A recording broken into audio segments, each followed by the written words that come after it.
Hello, నేను CS రావు. Kolikapudi Srinivasarao Tiruvuru MLA. ఆయనకి అనూహ్యంగా ఎమ్మెల్యే అయ్యేటువంటి అవకాశం వచ్చింది. కాదు, చంద్రబాబు నాయుడు గారే కల్పించారు. దానికి కారణం లేకపోలేదు. అమరావతి రైతుల పక్షాన కొలికపూడి శ్రీనివాసరావు గారు ముందుండి పోరాడినట్టు కనిపించారు. దాన్ని చంద్రబాబు నాయుడు గారు నమ్మారు. అందుకే ఆయనకి తిరువూరు నుంచి పోటీ చేసిన అవకాశం లభించింది. జగన్మోహన్ రెడ్డి గారి మీద ఉన్నటువంటి వ్యతిరేక కారణంగా రాష్ట్ర వ్యాప్తంగా పోటీ చేసిన ప్రతి ఎమ్మెల్యే కూడా దాదాపుగా కూటమి నుంచి గెలవగలిగారు, ఒక 11 మంది తప్ప. వాళ్ళల్లో కొలికపూడి శ్రీనివాసరావు గారు ఒక్కళ్ళు. గెలిచిన తర్వాత ఆయన ప్రవర్తన బయటకు వచ్చింది. ఆయన ఎమ్మెల్యే అయినట్టు తొలి రోజుల్లోనే ప్రొక్లైన్ తీసుకెళ్ళి ఇళ్లను కూల్చేసినటువంటి ప్రయత్నం చేశారు. నిబంధనలకు విరుద్ధంగా సున్నితంగా చంద్రబాబు నాయుడు గారు మందలించారు. కొన్ని రోజుల పాటు ఆయన సమయం పాటించినప్పటికీ నియోజకవర్గంలో కొంతమందిని టార్గెట్గా చేసుకొని, ఒక సామాజిక వర్గంలో ఉండేటువంటి కీలకమైనటువంటి లీడర్లను టార్గెట్గా చేసుకొని ఆయన పావులు కదుపుతూ వచ్చారు. చివరికి లైంగికంగా వేధించడానికి కూడా మహిళల మీద వెనుకాడినటువంటి పరిస్థితికి వచ్చారు అనేది ఆయన మీద తాజాగా వచ్చినటువంటి ఆరోపణ. అందుకే ఆయన వేధింపులను బరాయించలేక మంగళగిరిలో ఉండేటువంటి తెలుగుదేశం పార్టీ కార్యాలయానికి వచ్చి తెలుగుదేశం పార్టీలో ఉండేటువంటి మహిళలు అలాగే క్యాడరు ధర్నా చేసేటువంటి పరిస్థితికి వచ్చింది. అయినప్పటికీ ఆయన తీరులో మార్పు రాలేదు. బూతులు తిడుతూ బూతు పురాణాన్ని వినిపించారు కొలికపూడి శ్రీనివాసరావు గారు. దీంతో ఇప్పటి వరకు ఆయన మీద ఉన్నటువంటి గౌరవం ఒక్కసారిగా పలుచబడింది అనేది తెలుగుదేశం పార్టీ అధిష్టానం భావిస్తూ ఉంది. కారణం ఏంటంటే ఆయన ఏదో ఐఏఎస్ స్టడీ సర్కిల్ ఏదో నడిపారని, కొంతమందిని విద్యావంతులకి శిక్షణ ఇచ్చారని, శిక్షణ ఇచ్చేటువంటి ప్రొఫెసర్ అని చెప్పి ఇలా రకరకాలుగా ఆయన మీద ఒక ఉన్నతమైనటువంటి భావాలు, ఉన్నతమైన అభిప్రాయం కలిగేలా ప్రచారం ఉండేది అప్పట్లో. కానీ ఇప్పుడు ఆయన భాష విన్న తర్వాత, ఆయన వ్యవహార శైలి చూసిన తర్వాత ఆయనకి ఎమ్మెల్యేగా ఉండేటువంటి అర్హత ఉందా అనేటువంటి ప్రశ్న ఇప్పుడు ఉత్పన్నం అవుతుంది. ఇలాంటి పరిస్థితుల్లో చంద్రబాబు నాయుడు గారు ఆయన సస్పెండ్ చేయటం తప్ప మరొక మార్గం లేదు అనేది తెలుగుదేశం పార్టీలోనే చాలా విస్తృతంగా చర్చ జరుగుతుంది. అసలు ఆయన ఏ సందర్భంలో బూతు పురాణాన్ని సొంత పార్టీ సంబంధించినటువంటి నేతల మీదనే ఉపయోగించారు? ఆయన ఎందుకు అంత అసహనం వ్యక్తం చేస్తున్నారు? ఆయన అన్నటువంటి మాటలు విన్న తర్వాత ఆయన మీద ఎలాంటి చర్యలు తీసుకోవచ్చు అనే దాని మీద మీరు కూడా నిర్ధారణ చేసుకోవచ్చు.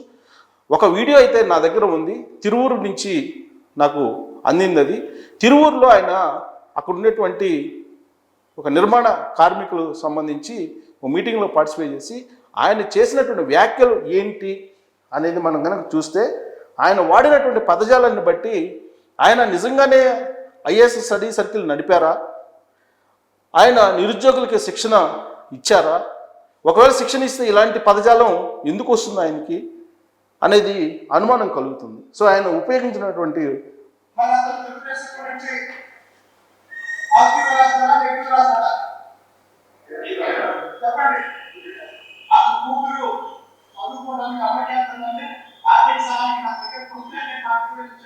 అది ఎవరో అమెరికా వెళ్ళటానికి వస్తే ఆయన పట్టుకోవాలి సహాయం.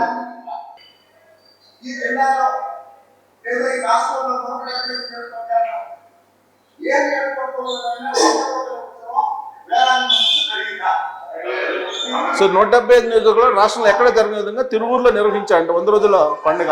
ఆయనే సర్టిఫికేట్ ఇచ్చేసుకుంటున్నారు.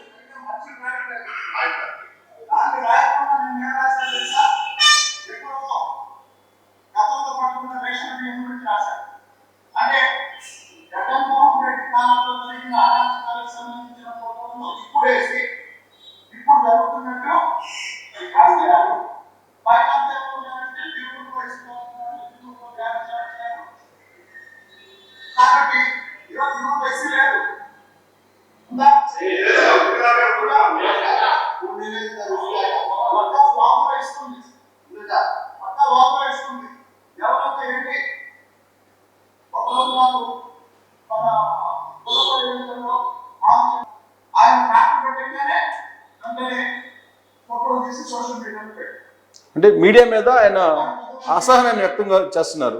ఈ మధ్యకాలంలో ఆయన పేరు పెట్టకుండా అక్కడ తిరువూరులో జరుగుతున్న తందా గురించి ఒక పత్రిక రాసింది. ఆ పత్రికలో రాసిన రాతల మీద విలేకరులని ఆయన దూషిస్తున్నారు.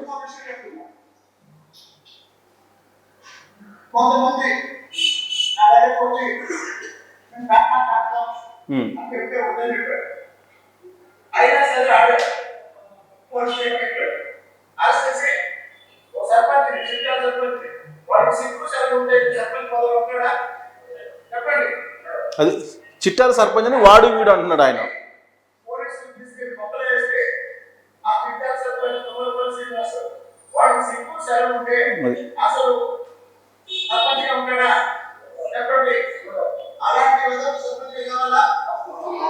ఒక సర్పంచ్ని పట్టుకొని, తెలుగుదేశం పార్టీ సర్పంచ్ని పట్టుకొని ఆయన ఉపయోగించినటువంటి పదజాలం ఏంటని వినండి.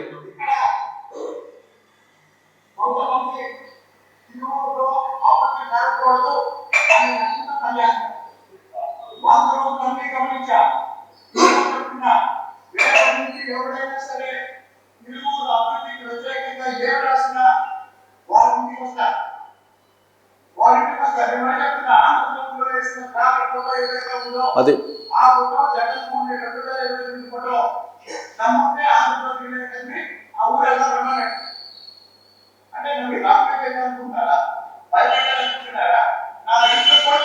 అది ఈ భాష కొడాలి నాని గారి దగ్గర విన్నాం.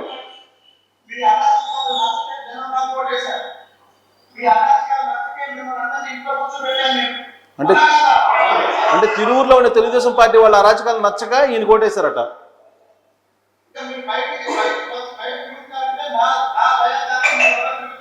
అది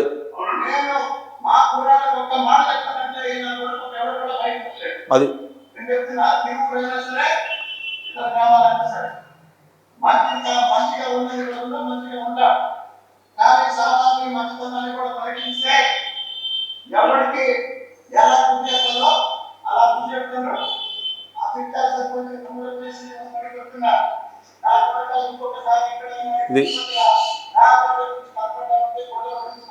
ఆ రోజున కొడాలి నాని వాడినటువంటి భాష కన్నా కూడా దారుణమైన భాషను ఉపయోగిస్తున్నారు ఈయన.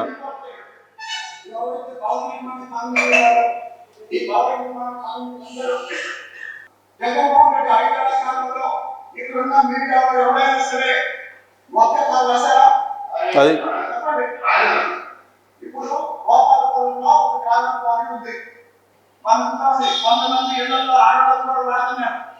ఇంతకన్నా దారుణం ఉందా? వినండి.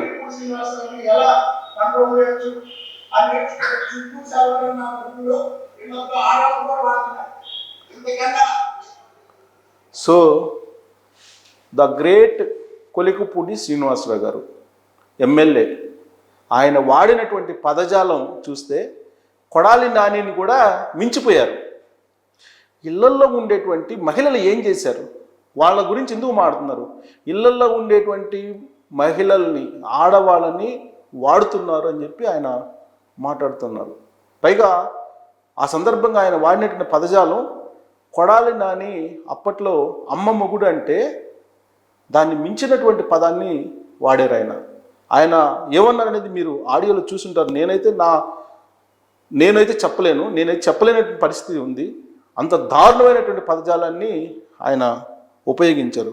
బహుశా ఆయనకి ఆక్రోశం ఉండొచ్చు, ఆగ్రహం ఉండొచ్చు, లేదు అక్కడ ఉండేటువంటి లోకల్ లీడర్స్ సహకరించటం లేదు అనే బాధ కూడా ఉండొచ్చు. కానీ ఏ ఎమ్మెల్యే గతంలో ఈ విధంగా ఈ పదజాలాన్ని బహిరంగంగా ఉపయోగించలేదు. ప్లస్ పైగా మీడియాకు వార్నింగ్ ఇస్తున్నారు. ఏ పదజాలంతో ఇస్తున్నారో మనం చూసాం. ఆయన తీరును నిరసిస్తూ కొంతమంది ఆ నియోజకవర్గంలో ఉన్నటువంటి మహిళలు ఏం మాట్లాడారనేది చూద్దాం. వాయిస్ ఆడియో నేను చూపించదలుచుకోలేదు మహిళలది, అందుకే నేను ఆడియో వినిపిస్తాను.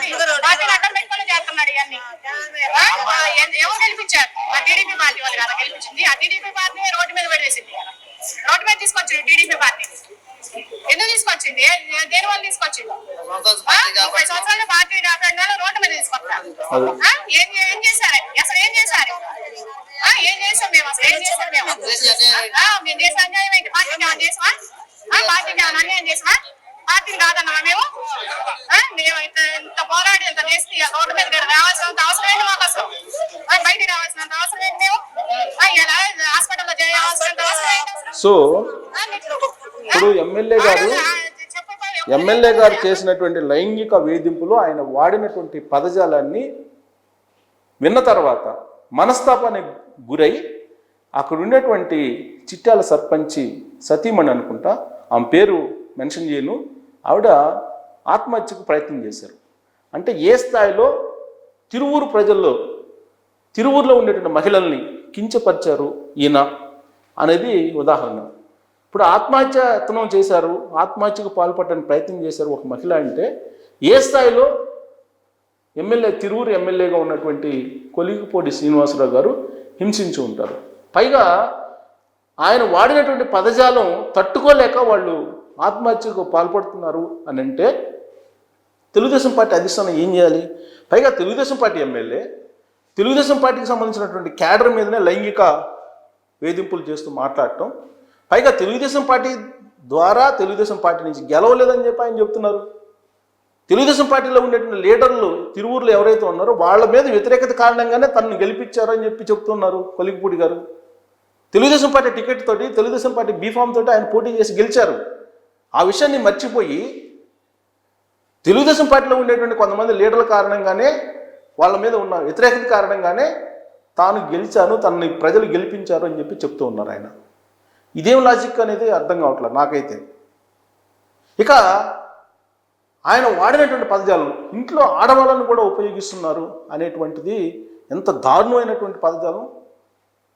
ఇంట్లో ఆడవాళ్ళు ఏం చేశారండి? కొలిగిపూడి గారు ఎమ్మెల్యే గారు వాళ్ళకి ఏ సంబంధం అండి రాజకీయాలతోటి? వాళ్ళ పనులు వాళ్ళు చేసుకుంటారు. ఇలాంటి ఆరోపణలు చేసే కదా వైఎస్ఆర్ కాంగ్రెస్ పార్టీ అబాస్పాలైంది సమాజంలో. 2019 నుంచి 2024 వరకు ఇంట్లో ఆడవాళ్ళని రాజకీయాలకు ఏమాత్రం సంబంధం లేనటువంటి వాళ్ళని మాట్లాడిన కారణంగానే కదా ఆంధ్రప్రదేశ్ సమాజం, ఆంధ్రప్రదేశ్ ఓటర్లు చేత్కరించుకొని వైఎస్ఆర్ కాంగ్రెస్ పార్టీని 11 ఎమ్మెల్యేలకు పరిమితం చేసింది. మరి మీరు చేస్తుంది ఏంటి? ఇప్పుడు మీరు ఏం మాట్లాడుతున్నారు? ఏ బూతులు వాడుతున్నారు మీరు? ఈ బూతులు వాడేటువంటి సంస్కృతి తెలుగుదేశం పార్టీలో గతంలో ఎప్పుడు లేదు. మీకు ఎమ్మెల్యేగా పోటీ చేయడానికి అవకాశం ఇచ్చింది చంద్రబాబు నాయుడు గారు. దాదాపు 20 సంవత్సరాలు 30 సంవత్సరాల నుంచి పార్టీలో పనిచేస్తున్నటువంటి వాళ్ళు అనేక మంది ఉన్నారు.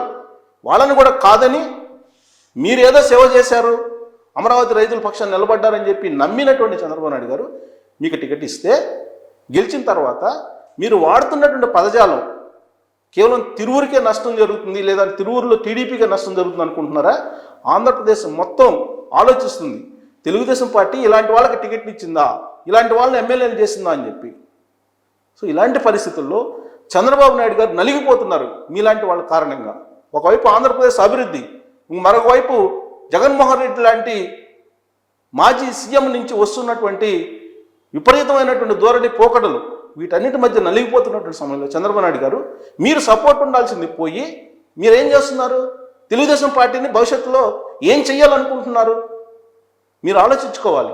మీరు వాడినటువంటి పదజాలం సభ్య సమాజం సానుకూలంగా తీసుకుంటుందా, తీసుకునే అవకాశం ఉందా? మీ గురించి తెలుగుదేశం పార్టీ వాళ్ళు అనేక సందర్భాల్లో మిమ్మల్ని ఉన్నతంగా చూశారు. అలాంటి తెలుగుదేశం పార్టీలో ఉండేటువంటి వాళ్ళని కించపరుస్తూ మీరు మాట్లాడారు. దీని మీద మీరు కనుక బహిరంగ సమాపణ కనుక చెప్పకపోతే టోటల్ తెలుగుదేశం పార్టీ సమాజానికి, తెలుగుదేశం పార్టీ రాష్ట్రంలో ఉండేటువంటి క్యాడర్ మనోభావాలు దెబ్బతినేటువంటి అవకాశం ఉంది. మరి మీరు ఏ ఉద్దేశంతో ఆ విధంగా అన్పార్లమెంటరీ వర్డ్స్ వాడారో, మీరు పైగా చదువుకున్నారని చెప్పి చెప్తున్నారు, మీ ప్రొఫైల్ ఏదో నాకు పూర్తిగా తెలియదు.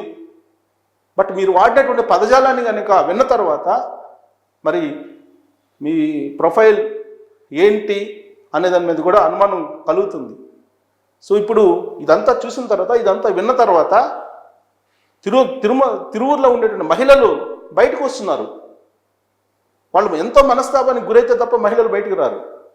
అలాంటి వాళ్ళు బయటకు వస్తున్నారంటే ఇంకా కూడా మీరు కరెక్ట్ అనుకుంటే అది మీ ఇష్టం, మీ విజ్ఞతకు వదిలిపెడుతున్నాం.